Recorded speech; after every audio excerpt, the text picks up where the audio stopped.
Hello જસુ હું clinic જાઉં છું હા. એ હા. હે પૈસા ક્યાં ગયા? હજી તમે હા જે સામા મૂક્યા હતા. જસુ એ જસુ હા આપુ બોલ ને, શું થયું? મેં જે હાંજે 10,000 રૂપિયામાં મૂક્યા હતા અત્યારે આમાં નથી. તમે કાઢ્યા છે? હા એ મેચ કાઢ્યા હતા. આજ આપણો સ્પેશિયલ ડે છે ને એના માટે. Special day? કયો સ્પેશિયલ ડે? આપુ તને યાદ નથી? નહીં મને નથી યાદ. કેવા સ્પેશિયલ ડે ની વાત કરો છો તમે? પણ આપુ તું આ દિવસ કઈ રીતે ભૂલી શકે એમ? અરે તેલ લેવા જાવ તમે અને તમારો સ્પેશિયલ ડે. તમે આમાંથી 10,000 રૂપિયા શું કામ લીધા? આપુ આજ આપણી એનિવર્સરી છે. મેં તને કીધું હતું કે આપણે ઘરે નાની પાર્ટી રાખશું અને એના માટે જ મેં છે ને તારા પર્સમાં પૈસા કાઢ્યા. એનો મતલબ એવો મને પૂછવાનું નહીં. મને પૈસા વગર મારા પર્સમાં પૈસા કાઢ લેવાના. તમને ખબર છે મેં આમાં હું કામ પૈસા રાખ્યા હતા? નવી ગાડી લેવી છે મારે એટલે હું પૈસા ભેગા કરું છું. અને તમે મને પૈસા વગર માં પૈસા કાઢ લીધા. હવે તમે ચોરી કરવાનું ચાલુ કરી દીધું. તું પેલા મને એક વાત કે, મારું છે તારું છે ને તારું છે મારું છે. તમારે મારું તારું કરવાની શું જરૂર છે? નહીં, જે મારું છે નહીં મારું જ છે. અને તમારી પાસે છે હું? આપુ યાદ રાખજો, વાત ન ભૂલતી કે આ તું જે કાંઈ પણ છો ને એ મારા લીધે છો. અને ડોક્ટર મેં બનાવી. તો ક્યાં સુધી મારે સાંભળવું પડશે તારા લીધે? તું તારા મા બાપની ત્યાંથી કઈ શીખીને આવ્યો છો કે નહીં?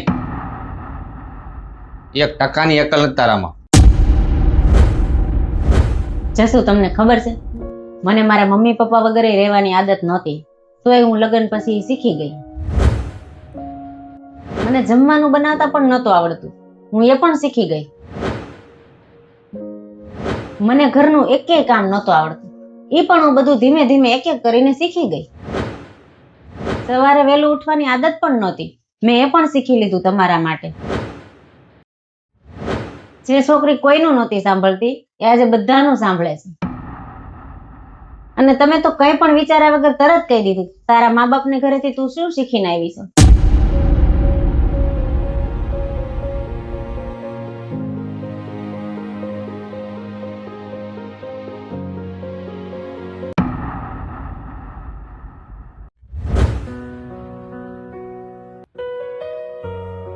લે તમે આવી ગયા? હું ફ્રેશ થઈ જાઉં તો તું જમવાનું કાઢી રહે. હા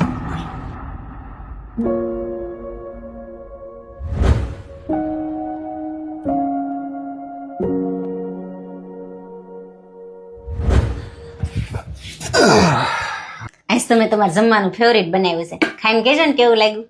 હા ભાઈ, અત્યારે શાંતિથી ખાઈ લેવા દે પેલા.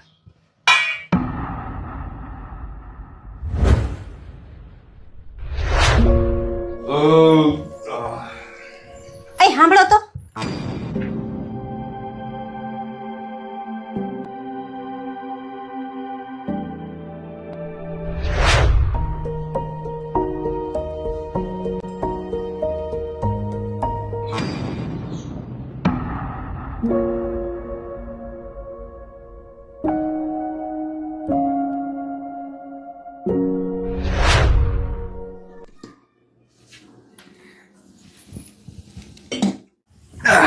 લાય લે ડીશ લાય, પછી મોડું થઈ જાય.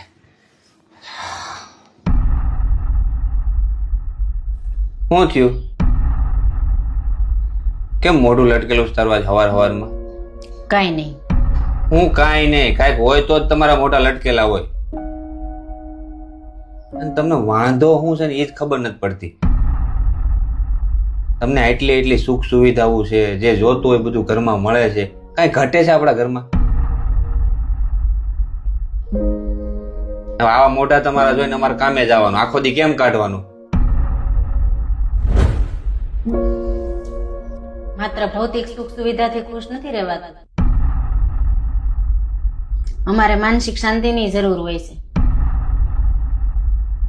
અને એ માનસિક શાંતિ અમને તમારા પ્રેમ અને સમયથી જ મળે. અને જો એ ન મળે ને તો માણસ ગમે એટલી સુખ સુવિધા ને સગવડ હોય ને તો ખુશ નથી રહી શકતો. મિત્રો, જીવનમાં ખુશ રહેવા માટે જેટલી જરૂરી ભૌતિક સુખ સુવિધાઓ છે ને એટલું જ જરૂરી છે પતિ પત્ની એકબીજાને આપેલો પ્રેમ અને સમય. કદાચ ભૌતિક સુખ સુવિધાઓ ઓછી હશે ને તો ચાલશે, પણ પ્રેમ અને સમય ખૂબ જ જરૂરી છે. તમને આ વિડીયો કેવો લાગ્યો કોમેન્ટ જરૂર કરજો, અને જો સારો લાગ્યો હોય ને તો 10 પરિવારને મોકલી દેજો.